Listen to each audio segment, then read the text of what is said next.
For years, the Dayton Police Department has struggled to keep the number of patrol officers at a level that matches the number of calls they get.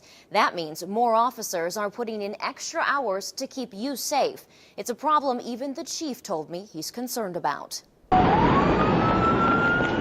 Whether it's spending hours working a standoff or helping block off the scene of a homicide, overtime is part of the job of a police officer. But the amount of overtime being paid out may surprise you. All this overtime that you're seeing here is for the public safety. 2 News Investigates obtained salary data from the Dayton Auditor's Office. I found 52 police department employees were each paid more than $15,000 just in overtime last year.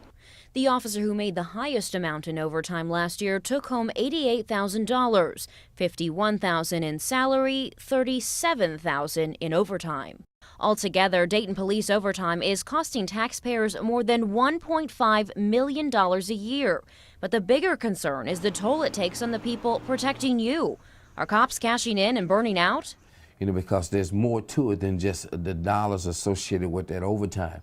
You're talking about the actual hazard and stress of the job. Neighborhood leader David Greer says the police are doing a good job responding to calls with current staffing levels, but he's worried about all the extra hours officers are working. Even the 2 head decision makers at the police department admit they're concerned about tired officers staying sharp on the street. I went to the top and asked Chief Richard Beal and Assistant Chief Bob Shabali to explain. But is there ever a point where there's just too much and you're afraid to burn out your officers? Oh, I think so, absolutely. We've had some challenges having overtime assignments filled this year. And I think there's been a point in time in our department where some of the guys are just so burned out from working so much overtime that we, on occasion, have had a tough time filling a slot or 2. Chief Beal says when officers are fatigued, mistakes can happen. That's why they say supervisors monitor performance and typically don't allow officers to work more than 16 hours at a time. They say they're always asking questions. Are we getting complaints? Is performance dropping? Are there injuries occurring? Is there illness?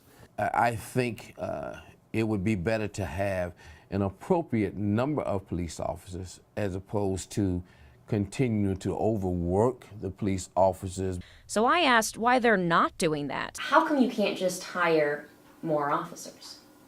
Well, we didn't have the ability to hire officers.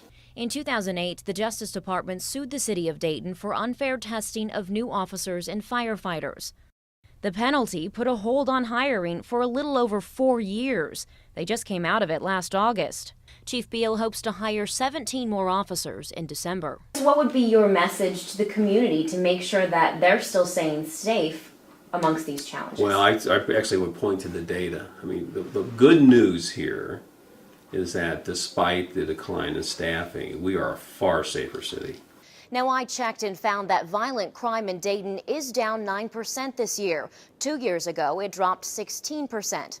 And taxpayers may be concerned about the $1.5 million being spent on overtime every year, but the city's not. I spoke with Deputy City Manager Stanley Early. He says they're always monitoring the overtime budget, and the police department is staying within it. Natalie Tendall, 2 News Investigates.